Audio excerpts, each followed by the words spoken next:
నేను చెప్పినట్లే రాష్ట్రం సర్వనాశనం అయిపోతుంది అని చెప్పాను. ఇప్పుడు మీరు కళ్ళతో చూస్తున్నారు. ఇంకొక 1 ఇయర్ ఆగండి. చంద్రబాబు పవన్ కళ్యాణ్ ఎన్ని గొడవలు పెట్టుకొని వాళ్ళ గొడవలతోనే రాష్ట్రం నిండిపోతుంది. వాళ్ళకి పదవులే ముఖ్యం. చంద్రబాబుకి ఏం కావాలి? కొడుకుని సీఎం చేయాలి. పవన్కి ఏం కావాలి? నిందలన్నీ చంద్రబాబు మీద వేసి నేను 2029లో సీఎం అవ్వాలని. ఆల్రెడీ రాజబాబుని, చిరంజీవిని, నాగబాబుని, వీళ్ళని వాళ్ళని ప్యాకేజ్ స్టార్లందరినీ కలుపుకుంటున్నారు. వీళ్ళందరూ ప్యాకేజ్ స్టార్లే, మనల్ని అమ్మేసినోలే.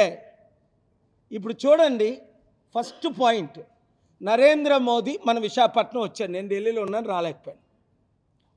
11,000 కోట్లు ప్రకటించారు. 11 రూపాయలైనా ఇచ్చారా ఈ రోజుకి? ఇవ్వలేదు. దావోస్లో చంద్రబాబు నాయుడు 10 ఫోటోలు తీసుకొని పోజులు కొట్టి ఏదో పెద్ద డీల్స్ చేస్తున్నట్టు ఆంధ్రప్రదేశ్లో ఆంధ్రుల్ని, రేవంత్ రెడ్డిని అయితే ఆవిడ కలడమే లేదు పాపం. అదాని, అంబానీలు, మెగా కృష్ణరెడ్డిలు తప్ప. మీకు ఈ దొంగలే కావాలా? ఇంకెంతకాలం మీకు ఈ గజ దొంగలు కావాలి? ఈ దోపిడీదారులు కావాలి? ఈ కుల కుటుంబ పార్టీలు కావాలి?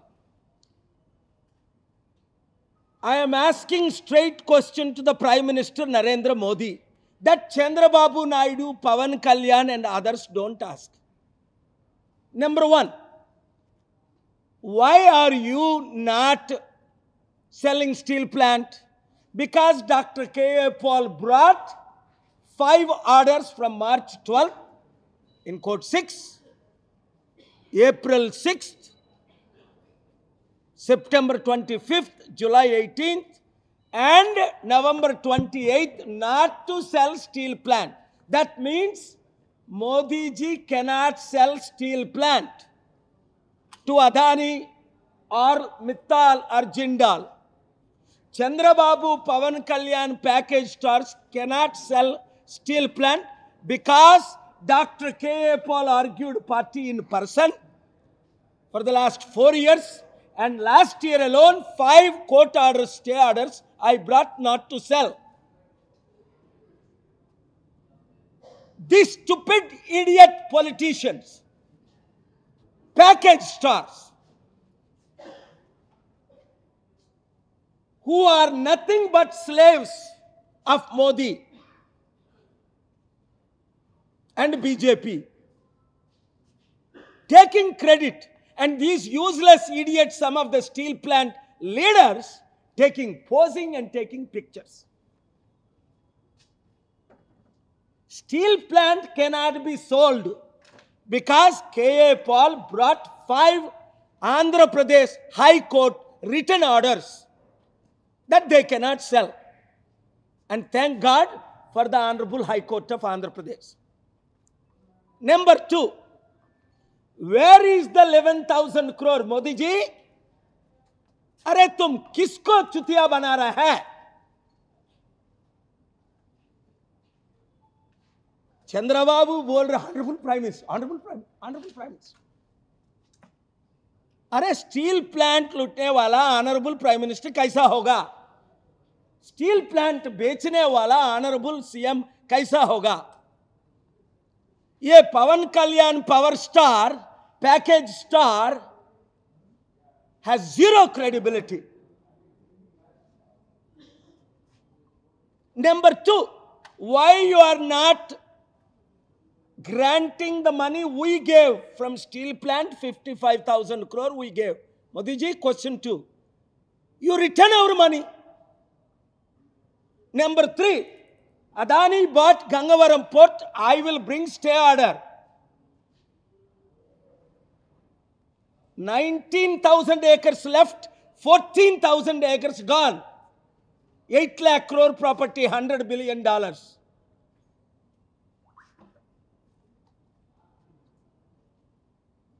You give us back the properties belong to Visakhapatnam, Andhra Pradesh and our Telugu community. Who are you? You failed every promise. 2 crore jobs, Modi ji failed. Special smart cities you want to build, you failed. Special status you have not given. And our media owners, some of them are not allowing the truth to be known to the public. I brought order from the Honorable High Court of Andhra Pradesh to consider special status for 60 million Andhras. Why Chandrababu Naidu, Pawan Kalyan is not filing counter? अरे वो लोग तो special status देने के लिए तैयार है, मैं लड़ रहा हूं, आर्डर लेके आ रहा हूं. अरे तुम चंद्रबाबू नायडू शर्म लाज नहीं है तेरे को? अरे तू काउंटर फाइल करो. तुमको स्पेशल स्टेटस आंध्रा के लिए चाहिए कि नहीं? पवन कल्याण, तू बड़ा बड़ा बात मत करके, कम से कम तुमको लाज शर्म होने से स्पेशल स्टेटस चाहिए बोल के तू डिप्टी सीएम काउंटर फाइल करो एपी हाई कोर्ट में. वो लोग को तो शर्म नहीं. Number 4, why you are not giving special status? I'm asking Modi ji. Number 4, my question is, where is the money? We are giving lakhs of crores as taxes. You are giving nice smile, hugs, kisses. अरे तेलुगु लोग को unity चाहिए. Under my leadership, Telugu people can be united. 18 political parties of India are united now for fighting election in ballot paper in the Supreme Court. Yesterday, my matter in the Supreme Court, day before yesterday. Yesterday, my matter in Telangana High Court. I am fighting for our Telugu community, Telugu people, our nation of India, to redeem this country from RSS, BJP, Chandrababu Naidu, Pavan Kalyan, and so forth, so on, package stars.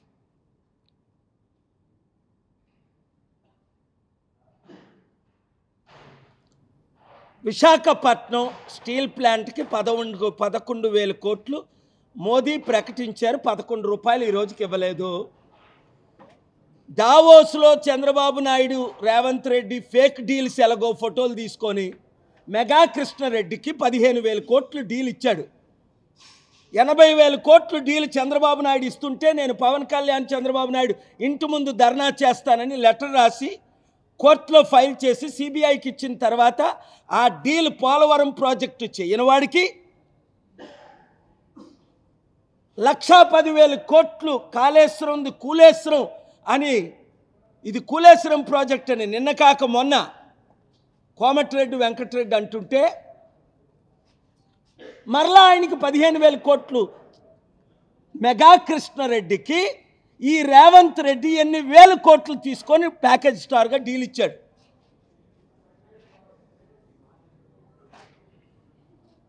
ఇక్కడ డావోస్కి వెళ్ళి చంద్రబాబు నాయుడు ఏం తీసుకొచ్చాడు? ఒక company తీసుకొచ్చాడా? Old friend నేను పరిచయం చేసిన bill గేట్స్తో photo తీసుకుంటున్నాడు. ఈయన కొంచెం పెద్ద చైర్ వేసుకొని బిల్ గేట్స్ ఏదో ఆయన శిష్యుడిలాగా బతిమాలితే నేను పరిచయం చేశాను. మీ అందరికీ ఆ సంగతి తెలుసు. చంద్రబాబు నాయుడు గారే చెప్పారు. ఫస్ట్ నేను దేవగౌడకు పరిచయం చేశాను 96లో 97లో. ఆ తర్వాత చంద్రబాబు నాయుడుకి 15 నిమిషాల అపాయింట్మెంట్ ఇప్పించా. 700 కంపెనీలు తీసుకొచ్చా. రాష్ట్రాన్ని బాగు చేస్తానంటే సర్వనాశనం చేసిన ఈ సిగ్గులేని వాళ్ళకి మీరు కొంతమంది ఓట్లు వేస్తున్నారు. ఇంకొకడైతే ఉండడు. నవంబర్ 23 198 మంది లీడర్స్ వస్తే ముఖ్యమంత్రి గారు రండి అంటే చంద్రబాబు నాయుడు వచ్చాడా? లాస్ ఏంజలస్ దావోస్ వెళ్ళి అదానికి డీల్ ఇస్తున్నారు. మెగా కృష్ణారెడ్డి 2.5 లక్షల కోట్ల అవినీతి చేసిన ఆయనకి డీల్ ఇస్తున్నారు. ఏమేనంటే కాల్ చేసి నన్ను చంపుతారంట. రేయ్, మీలాంటి వాళ్ళు 100 మందిని చూసి నన్ను చంపుతున్న అందరూ చచ్చారు. మీకు తలంపు రాకముందే మీరు పోతారు. బీసీ, ఎస్సీ, ఎస్టీ, క్రిస్టియన్, ముస్లిం 90% మనం ఉన్నాం. 6 కులాల అగ్రవర్ణస్తులు అభివృద్ధి కోరుకున్నోళ్ళు అప్పులు తీర్చుదామన్నా నన్ను కోరుకుంటున్నారు. ఇదే నా మెసేజ్. ఏంటి? దావోస్ నుంచి చంద్రబాబు నాయుడు ఖాళీ చేతులతో వచ్చాడు, రేవంత్ రెడ్డి ఖాళీ చేతులతో వచ్చాడు, మళ్ళీ తెలంగాణని మెగా కృష్ణారెడ్డికి తాకట్టు పెట్టాడు. మోదీ వచ్చి 11,000 కోట్లు కాదు 11 కోట్లు కూడా మనకి ఇవ్వలేదు. స్టీల్ ప్లాంట్ని అమ్మడానికి వీళ్ళందరూ ప్లాన్ చేస్తుంటే 5 ఆర్డర్లు తీసుకొచ్చాను. మీరు నాతో ఉంటారా? ఈ దొంగలు గజ దొంగలతో ఉంటారా? తెలుసుకోండి. మీ కొరకు నన్ను ఇంకా ఫైట్ చేయమంటారా? లేదా మాకు బానిసత్వమే కావాలి, దరిద్రమే కావాలి, మోసగాలే కావాలి, కుటుంబ కుల పాలనే కావాలి, మనకు బీసీలు పాలన వద్దు, 3% ఉన్న వీళ్ళు 3 ముఖ్యమంత్రులు, 1% ఉన్న వాళ్ళు 2 ముఖ్యమంత్రులు, 5% ఉన్న రెడ్లు 12 ముఖ్యమంత్రులు, 60% ఉన్న మన బీసీలు, 90% ఉన్న మన బడుగు బలహీన వర్గాలకి ఎప్పుడు పదవి వస్తుంది? ఈ ఆర్ కృష్ణ లాంటి దరిద్రులు ఉన్నంత వరకు రాదు. ఒకరోజు తెలుగుదేశం, ఒకరోజు బీఆర్ఎస్, ఒకరోజు టీఆర్ఎస్, ఒకరోజు కాంగ్రెస్, ఒకరోజు వైసీపీ, ఇప్పుడు బాపనోల్ పార్టీ చేరాడు, ఆర్ఎస్ఎస్ బీజేపీ పార్టీ. ఏమనంటే న్యాయం చేస్తాడు. సిగ్గు లేదు. పెద్ద చెప్ప పట్టుకొని అడుక్కు తినండిరా మీ నాయకులందరూ. మా బీసీల్ని మా ఎస్సీల్ని తాకట్టు పెట్టున్న ప్రతి నాయకుడిని మీరు ఊర్లో రాకుండా నిలబెట్టి అడగండి.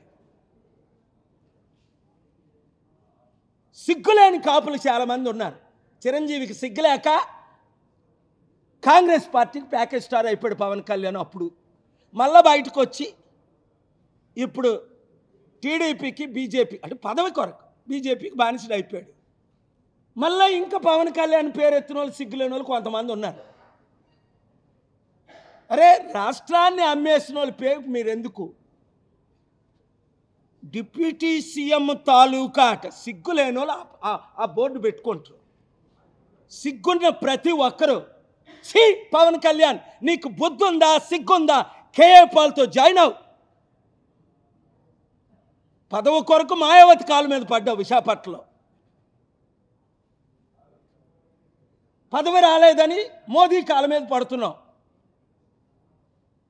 ఎస్ఎంఎస్లు పంపించి పవన్ కళ్యాణ్ అనండ్రా అని మోదీ వచ్చినప్పుడు ఆడేం చేస్తాడు? ఆ యూజ్లెస్ ఫెలో. యూజ్ఫుల్ ఉన్నోళ్ళు ఎవరు? రాష్ట్రాన్ని కాపాడినోళ్ళు, అభివృద్ధి చేసినోళ్ళు, అప్పులు తీర్చినోళ్ళు, ఉద్యోగాలు తెచ్చినోళ్ళు, కంపెనీలు కట్టినోళ్ళు, స్టీల్ ప్లాంట్ని కాపాడినోళ్ళు, స్పెషల్ ప్రత్యేక హోదా తీసుకొచ్చినోళ్ళు.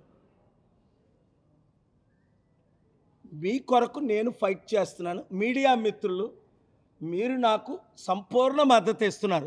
ఓనర్స్ కూడా మద్దతు ఇచ్చేటట్టు ఆశిద్దాం. ఈ ప్రోగ్రామ్ని ఈ 10 నిమిషాలు లైవ్ ఇవ్వలేని దరిద్రులు ఎందుకు? ఒకడేమో 80 లక్షలు తీసుకుంటాడు ప్యాకేజ్ స్టార్ ఆ మెగా కృష్ణారెడ్డి దగ్గర నుంచి. ఆ ఎన్టీవీ టీవీ9 అయితే 30% సేలే అమ్మేశారు ఆ మెగా కృష్ణారెడ్డికి. రేయ్ మీ దరిద్ర బ్రతుకు బతికే కంటే అందరూ చెప్పలు పట్టుకొని అడుక్కునే రోజులు వస్తాయి. ఎందుకంటే మీ 100 కోట్ల ఛానల్ 10 కోట్లు అయిపోతుంది. నా మాట వింటే 100 కోట్లు 1000 కోట్లు అవుద్ది. ఇదే ప్రాపర్టీ నేను ₹1 కోటి కొన్నాను, ఇప్పుడు 200 కోట్లు. వాళ్ళేమో దోచుకుంటున్నారు, నేనేమో పంచుతున్నాను. 5 లక్షల కోట్లు దానం చేశాను. పాత స్టోరీలు వద్దు. ఈరోజు మనకి మోదీ వద్దు, చంద్రబాబు వద్దు, పవన్ కళ్యాణ్ వద్దు, పాలే ముద్దు అని టైటిల్స్ పెట్టుకోండి. Thank you very much.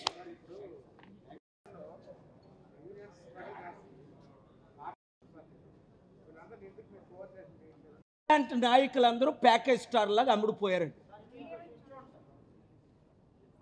మాట్లాడినాడు ఎవడు మాట్లాడుతున్నాడు? అసలు 33,000 ఎకరాల్లో ఇవాళ మిగిలింది ఎంత? 19,000 ఎకరాలు. 14,000 ఎకరాలు ఎవరు అమ్మారు? తెలుగుదేశం పార్టీ అమ్మలేదా? తెలుగుదేశం పార్టీ పొత్తులే కదా సిపిఐ సిపిఎం, పవన్ కళ్యాణ్ వాళ్ళ పొత్తులే కదా.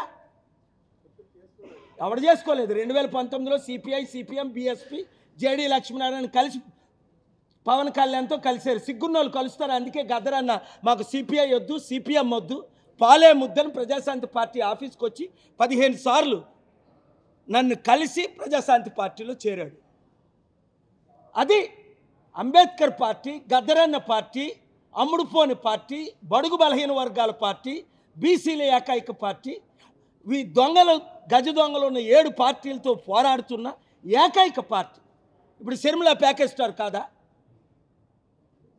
కాంగ్రెస్ని వైఎస్ఆర్ని చంపింది చేసింది వీళ్ళని రోజు తిట్టి వాళ్ళ అన్నయ్యతో ఫైట్ చేయడానికి ఇక్కడికి వచ్చి ప్యాకేజ్ స్టార్ అయిందా లేదా?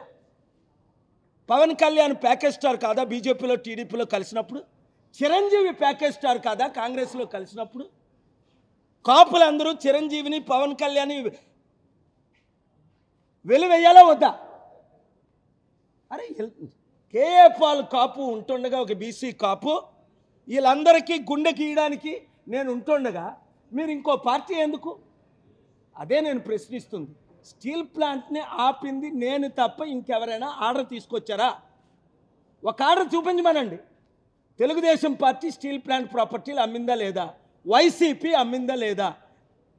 కాంగ్రెస్ పార్టీ అమ్మిందా లేదా? బీజేపీ అమ్ముతుందా లేదా? బీజేపీ మోదీ మిత్రుడు బినామీ అదానీకి అమ్మారా లేదా? గంగవరం పోర్టు 1800 ఎకరాలు 60,000 కోట్లది 620 కోట్లకి అమ్మారా లేదా? నా లైఫ్ రిస్క్ తీసుకొని నేను మీ కొరకు పోరాడుతాను. నాకేం కర్మ? 2007 జూన్ 8 వరకు 25 సంవత్సరాలు ఒక ప్రెస్ మీట్ పెట్టలా.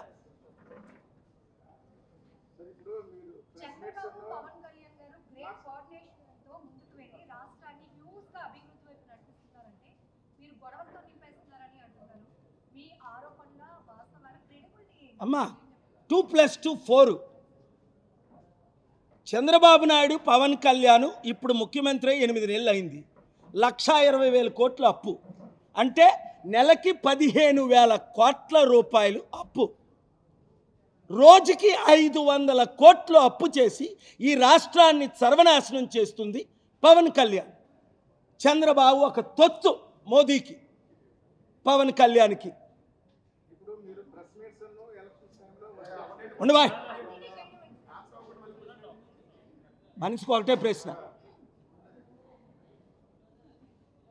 మంచి ప్రశ్న అడిగారమ్మా సిస్టర్. దానికి నేను ఆన్సర్ చెప్తున్నాను క్లియర్గానే. నాగబాబు ఏమంటాడు? పవన్ కళ్యాణే బ్యాక్ బోనాడు దేశానికి. అరే నీకు 5 పార్టీలతో పోటీ చేస్తే 5-6% వచ్చిందని నీకు తెలిసే కదా నువ్వు బీజేపీకి టీడీపీకి అమ్ముడుపోయావు. పవన్ కళ్యాణ్కి చంద్రబాబు నాయుడు పెట్టిన భిక్షే కదా, లేకపోతే లైఫ్లో ఎమ్మెల్యే అవుతాడు ఆయన. 2008-9లో అల్లు అరవింద్ పోటీ చేసి చిత్తుగా ఓడిపోలేదా? చిరంజీవి తన సొంత ఊరిలో చిత్తుగా ఓడిపోలేదా? ఇప్పుడు నేను ఇక్కడ పోటీ చేశాను, మక్కువ ఎత్తుకొని తిరుగుతున్నాను. ఎందుకు? ఈవీఎంల ద్వారా ఎలక్షన్ ట్యాంపర్ అయింది. ఈ మహానుభావుడు భరత్కి ఆయన అందాన్ని చూసి ఎవడు 9 లక్షల ఓట్లు వేయలేదని తెలుసు. వాళ్ళు ఈవీఎంలు ట్యాంపర్ చేసుకున్నారని నేను రుజువు చేశాను సుప్రీంకోర్టులో. మాట్లాడలే. ఈవీఎంలు ట్యాంపరింగ్ లైవ్లో పెట్టమన్నా. చేతకాని సుప్రీంకోర్టు జడ్జిలు లైవ్ ఇవ్వట్లా. పెట్టమన్నా ఎలా ట్యాంపర్ చేస్తానో నేను చూపిస్తానని ఎక్స్పర్ట్లను తీసుకొచ్చి చంద్రబాబు నాయుడు హరిప్రసాద్ కదా చూపించాడు. మరి ఈవీఎంలు ట్యాంపర్ అవ్వకపోతే ఈ మహానుభావుడు భరత్కి 9,09,000 ఓట్లు ఎలాగొచ్చాయి? అప్పుడే 4 లక్షలు వచ్చాయి. బీజేపీతో కలిసినందుకు 30% క్రిస్టియన్స్ ముస్లిమ్స్ దూరం అయిపోయారు. 3 లక్షలు రావాలి కదా. పోనీ బొత్స ఝాన్సీకి 9 లక్షలు వచ్చాయంటూ అనుమానిద్దును. 5 లక్షల క్రిస్టియన్స్ ఆవిడకి ఓటేశారని. ఒక్క క్రిస్టియన్, ఒక్క ముస్లిము బీజేపీ టీడీపీ అభ్యర్థికి భరత్కి ఓట్లేయలేదు కదా. మరి 3 లక్షలు రావాల్సిన ఆయనకి 9 లక్షలు ఎలాగొచ్చాయి? 11,000 కోట్లు కాదు, 11 రూపాయలు ఇంక రాలేదు. ఇవన్నీ ఫేక్ డీల్స్. ఇస్తాము, ఓకే ఇవ్వు. అప్పే మనకెందుకు అప్పు? అప్పు నేనైతే స్టీల్ ప్లాంట్ మీద 5 లక్షల కోట్లు అప్పు తీసుకొస్తాను. దాని విలువ 8 లక్షల కోట్లు. 60% అప్పు ఇస్తాను. ఆడు 11,000 కోట్లు అప్పు ఇచ్చి మన 8 లక్షల కోట్లు దోచుకోవడం ఏంటి? ఇప్పుడు వరకు దోచుకున్నారా లేదా? అదానీకి అమ్మారా లేదా? అదానీ ఎవడు? మోదీ తొత్తు, మోదీ బినామీ, మోదీ మిత్రుడు, Modi best friend. Is it not true? అరే మేము 55,000 కోట్లు మా విశాఖపట్నం, మా ఆంధ్ర నుంచి ట్యాక్స్ రూపంలో స్టీల్ ప్లాంట్కి 55 సంవత్సరాలు కట్టాం. మా డబ్బు మాకు తిరిగి ఇచ్చాయి ట్యాక్స్. ఈ దద్దమ్మలు ఎవడు నడపలేడు. భూములు స్టీల్ ప్లాంట్ భూములు అమ్మలేదా? రాజశేఖర రెడ్డి అమ్మలేదా? కాంగ్రెస్ వాళ్ళు అమ్మలేదా? జగన్మోహన్ రెడ్డి కూడా అమ్మలేదా? ఈ దరిద్రులు మన రాష్ట్రాన్ని అమ్మేస్తున్నారు. ప్రత్యేక హోదా తీసుకురాలేరు, స్మార్ట్ సిటీలు కట్టలేరు, రాష్ట్రాన్ని అభివృద్ధి చేయలేరు. నెలకి 15,000 కోట్లు అప్పు. మహానుభావుడు పవన్ కళ్యాణ్ ఉప ముఖ్యమంత్రి అయిన తర్వాత అదేదో ఇచ్చింది చంద్రబాబు నాయుడు పవన్ కళ్యాణ్కి ఇప్పుడే ముఖ్యమంత్రి ఇచ్చిస్తే కనీసం నెక్స్ట్ టైం అయినా మనకు అవకాశం ఉంటుంది. లేదంటే ఏం చేస్తాడు? చంద్రబాబు నాయుడిని తిడతాడు. బీజేపీ వాళ్ళు చంద్రబాబుని మళ్ళీ జైల్లో పెడతారు. పవన్ కళ్యాణ్ని ముఖ్యమంత్రి చేయడానికి ఆల్రెడీ ప్లానింగ్లో ఉన్నారు. అందుకనే ఆడెవడాడి పేరు ఒకటి ఉంది, ఇండియాని అంతా 5 దేశాలను ఒకటి చేసేస్తాను అన్నాడు. ఇప్పుడు కొత్తగా బీజేపీ రాష్ట్రానికి ప్రెసిడెంట్ అయ్యాడు. పిచ్చి పిచ్చిగా వాగుతుంటాడు, రామ్ మాధవ్ అనుకుంటా. ఆడో తుగ్లక్. అమెరికాలో 2014లో నేను ఉంటుండగా అంటాడు, ప్రపంచంలో పాకిస్తాను, బంగ్లాదేశ్, మియన్మార్, నేపాల్ని ఇండియాలో కలిపేస్తాడట. ఇలాంటి తుగ్లక్ మాట్లాడుతుంటే మన ఇండియాకి ఎలాగుంటుంది? అలాంటి తుగ్లక్ని తీసుకొచ్చి మళ్ళీ ఇక్కడ బీజేపీ ప్రెసిడెంట్గా చేస్తున్నారని విన్నాను. మరి చేశారో పెడుతున్నారో ఇన్ఛార్జో ఏదో. రాజమండ్రిలో పురంధేశ్వరికి వెళ్ళడం ఏంటి? అక్కడ రాజమండ్రిలో ఎంపీగా ఓడిపోయింది సార్, ఐ లాస్ట్ అంటాడు. ఒరే బాబు, నువ్వు వైసీపీ ఓడు, నువ్వు లాస్ట్ అంటావేట్రా? నువ్వు ఓడిపోలేదు, అసలు నువ్వే గెలిచావు. పురంధేశ్వరికి వెళ్ళలేదని ఆయనకి చెప్పాను నేను మన ఫ్లైట్లో కొలిస్తే. వాళ్ళు ఈవీఎంల ద్వారా గెలుస్తున్నారు కాబట్టి దమ్ముంటే I'm challenging Modi government, join and conduct the election with ballot paper. ఎందుకంటే ట్రంప్ కంటే ఎక్కువ మంది శత్రువులు ప్రపంచంలో ఎవరికి లేరు. అలాంటి ట్రంప్ మళ్ళీ ప్రెసిడెంట్ ఎలాగయ్యాడు? అక్కడ డెమోక్రసీ ఉండబట్టి, ఇక్కడ లేని దాన్ని బట్టి. అమెరికాలో డెమోక్రసీ ఉంది, ఇండియాలో డెమోక్రసీ లేదు. కనుక మోదీ ఎవరిని చేస్తే రేపు పవన్ కళ్యాణ్ని పొగుడుతున్నాడు. ఇప్పటి నుంచే మన రాష్ట్రాన్ని దోచుకోవడానికి. ఇప్పుడు నడుపుతుంది పవన్ కళ్యాణే, చంద్రబాబు కాదు. పవన్ కళ్యాణ్ ఏం చెప్తే బీజేపీ అదే చేస్తుంది. అందుకనే పవన్ కళ్యాణ్ నేను అడుగుతున్నాను, మనకున్న 55,000 కోట్లు మనం సెంటర్కి ఇచ్చాం స్టీల్ ప్లాంట్ తరఫున. ఆ 55,000 కోట్లు నువ్వు తిరిగి తీసుకురా. ఆ 14,000 ఎకరాలు అమ్మేసి మాకు నువ్వు తిరిగి తీసుకురా. అప్పుడు వేల వేద్దాం. స్టీల్ ప్లాంట్ కావాలంటే ఒక్కోడికి 8 కోట్లు ఇద్దాం ఎంప్లాయీస్కి. ఇప్పుడు భిక్షం ఇచ్చే కంటే, అప్పులు ఇచ్చే కంటే దమ్ముంటే చంద్రబాబు నాయుడు, పవన్ కళ్యాణ్ ఈ ప్రశ్నలకు జవాబు చెప్పాలి. Thank you very much. మరిన్ని వీడియోస్ కోసం ఛానల్ ని సబ్స్క్రైబ్ చేయండి. లేటెస్ట్ అప్డేట్స్ కోసం వాట్సాప్ ఛానల్ ని ఫాలో అవ్వండి. అండ్ లింక్ డిస్క్రిప్షన్ లో ఉంది.